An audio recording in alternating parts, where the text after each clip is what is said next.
Hello, welcome back to Rev Endurance Sports and another edition of what is in our stand today.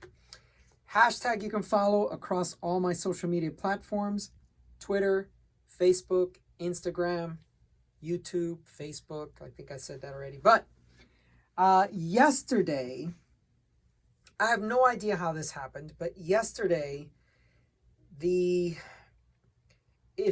you're not aware, when you install a cable into a Shimano shifter, you shift it, let's say the rear derailleur, you shift it all the way to where it would be in the smallest cog. And then the front derailleur, shift it so that it's in the small chain ring, right? It's not, the cable's not in there, but you're dry shifting it. And yesterday, when I had to change, to put a tube in, a tire that was the puncture plug fell out. There's a video link below. For whatever reason, I put the wheel back in. The shifter got jammed, and I was on a hilly ride. There's a lot of 10%, 12%, 15% grades in this area, and it's my night ride, and it's a 30-mile ride with 3,300 feet. And I was stuck in my 53 chain ring, 39 chain ring, or my 11. Yes, there is another video where I did help someone while we were out on a 100-miler, but I didn't feel like fussing with that at the moment yesterday. So today, and the reason I mentioned that you have to downshift or shift all the way to your smallest cog to put the cable in is because it was acting like I had put the cable in when I wasn't in that last cog.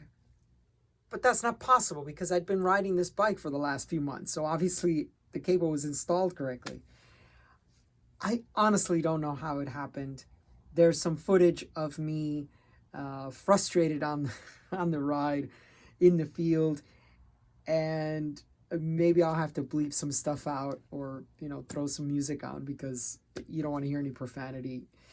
And it's a no-no for Facebook anyway. I'm sorry, for YouTube monetization. Anyway, I've now put a new cable in, internal cable routing, so I couldn't do it out in the field. I couldn't fix anything. And so I rode in that 11 cog. I thought it'd be fun to just do another rear derailleur adjustment because I have to do it anyway, so I might as well shoot a video of it. Okay, the very first thing I do once I've run a new cable in is I just do a bunch of shifting. If you've ever taken your bike to the shop and the shop has changed cables and they've said to you, hey, in a few rides, the shifting will probably be off, bring it back, we'll adjust it, or at least that's what I do here. That is all the bits and pieces of the cable, the fittings, the ferrules, all that stuff settling in, and then the cable has that initial stretch. And it only has to be off by 0.5 millimeter or something, and then your gear starts making noise. Your gears in the back start making noise, or front. So the first thing I do once I install a cable is I just run it multiple times. I just shift, just so I can get the cable to pre-stretch it.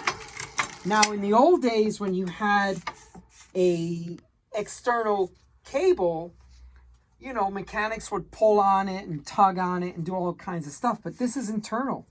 So I can't, once it's connected, I can't pull on it. I can't do anything, right? So internal here on the chainstay, internal here on the down tube. So I just run it through a bunch of shifts. And the first thing you're going to notice now is that, and Mr. Cameraman, if you could zoom in right here, I'm going to shift one gear, and you'll see the rear derailleur move. Oh, wow, I've taken a lot of slack out of it because now it's not even moving. Just a second ago it was. So that's one click, that's two. So 2 clicks, and we're still in the smallest cog. So let's go one more. All right, now it's finally reacted. But here's what you'll notice now, because we're 2 gears behind, now I've shifted all the way to the climbing cog, and it doesn't go any further. So all that means to me is I have taken a lot of the slack out of the cable. I know that my limit screws are good because, well, I've been riding this bike. But just to show you what I'm talking about, limit screws. So if you would, sir, come closer to this area here. So we have a high and a low limit screw. And basically these 2 limit screws, all they do is limit the travel of your rear derailleur. So limit screws limit the travel. And what they do is they say, okay, on this cog, or I should say, it'll restrict it to say no further than this cog and no further than this cog, right? So you have set up your boundaries. Don't go into the frame, don't go into the spokes, and you limit the travel of that rear derailleur so it only goes just before the frame and just before the spokes. And then you can be in those 11 teeth, 11 cogs, 10 cogs, 9 cogs, whatever drivetrain you have. Okay, so let's go back here. So the first, right here, this is your high limit screw. And just think of it as high limit, high speed. High limit, high speed. You'll want that top pulley, and I'm going to do this to see if maybe, no, that doesn't help him. But right, this cog here, and this pulley should be just a tiny bit to the right of it, okay? And then in this situation here, which we can't do because we got slack in the cable, see that? This top pulley will be directly underneath this largest cog, okay? So what we're gonna do now is we're just gonna disconnect the cable so we can take that slack out of the cable. So let's switch places, sir.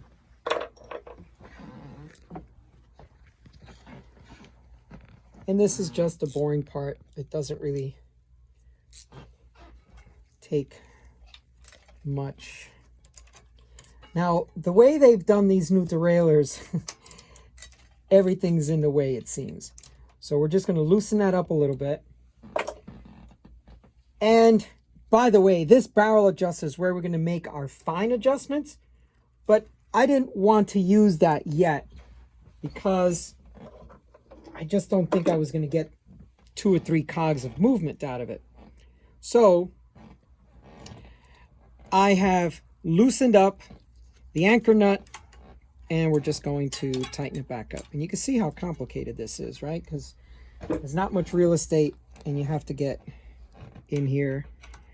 But I love this little wrench, this little ratchet, because I can get into tight spaces. All right, now you'll want to make sure that your barrel adjuster is bottomed out here and your inline cable adjuster is also bottomed out. Okay, first thing we do is we give it 1 click and see how it travels.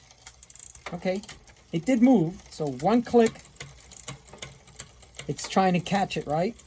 So you want to use your thumb as your guide. If you want to go in that direction, your thumb is your guide. Your thumb is also your guide here on the rear derailleur. So we're going to give it a couple of clicks and see what it does. Still hesitating. There it is. It caught it. But I always give it just another little. And there's little notches underneath this barrel adjuster. So, okay. So now we shift back to the top gear. Top gear. Oh, still hesitating. Give it another little twist. Okay. Top gear 1. Top gear 1. Once I'm satisfied, which I'm still not,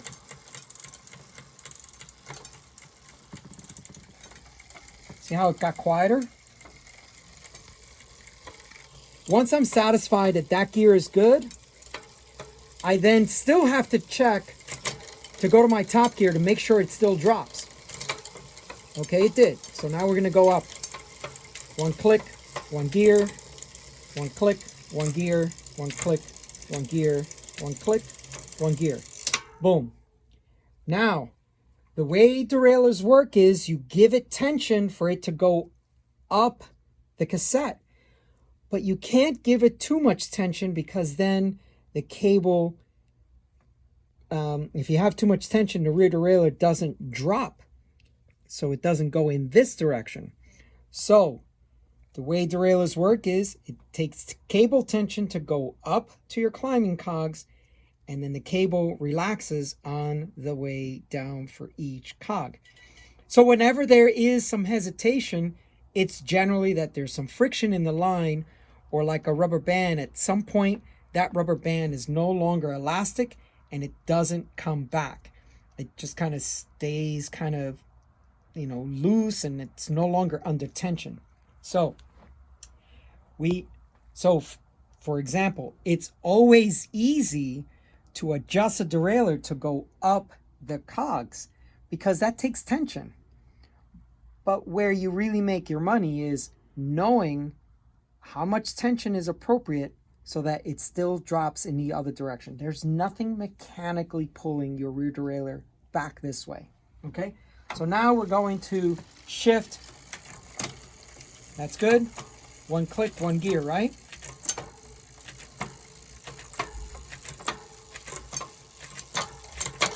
And there's no hesitation. Don't worry about the chain rubbing in the front derailleur because you're not supposed to ride in this gear anyway, little. Okay, so we're gonna stop the bike, stop the wheel, and we're gonna go back the other direction. And that's good. I want to stop there for a second. Mr. Cameraman, please get behind the bike, and I want you to shoot the chain down to this cog, the top of this pulley. See that? So what you're looking for when you're dialing in your bike is this is an 11-speed, so this is super simple. You have 5 cogs on one side, 5 cogs on the other side. 1, 2, 3, 4, 5, and then 1, 2, 3, 4, 5. And you put your chain in that middle cog, because you can split your cassette in half, and then that top pulley should be right underneath that middle cog. Can you capture that, sir? 9-speed, 7-speed, you'll have that center cog, but you can use any other cog. It works really well this way because the place that most people have rear derailleur issues is in these middle cogs, right? So in like from here to here, that's usually where most of the derailleur shifting issues are. I hear it every day when customers drop off their bikes. Okay, are we good, sir? You got to get underneath here. Can you see that? Where that top pulley? Okay. Anyway, let's move on from that because we have other things to do. Okay. So once you've done that, then you want to obviously check that everything is going to work in your big ring. So you shift to your big ring.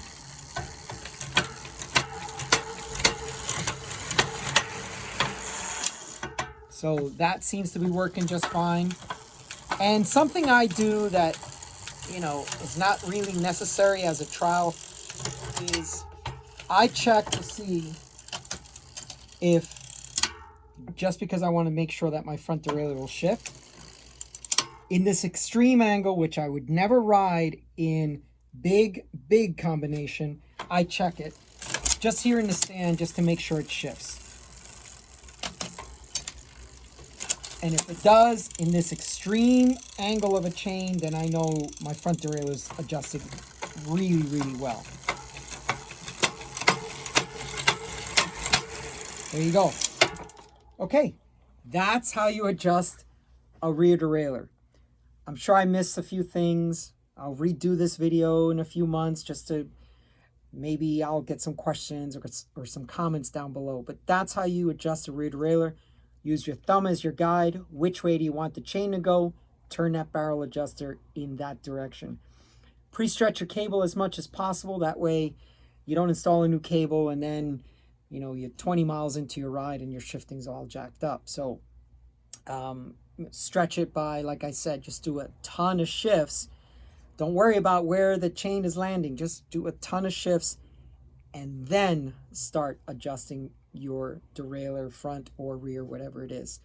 At some point, I'll do some Di2 stuff as well. I just don't have any in the shop at the moment. No, I don't. So when I have a Di2 bike in the shop for repairs and I have the time to shoot the video, I'll do that as well. Okay, thank you so much for tuning in. I appreciate your time and your attention. Please like and subscribe, and we'll see you up the road.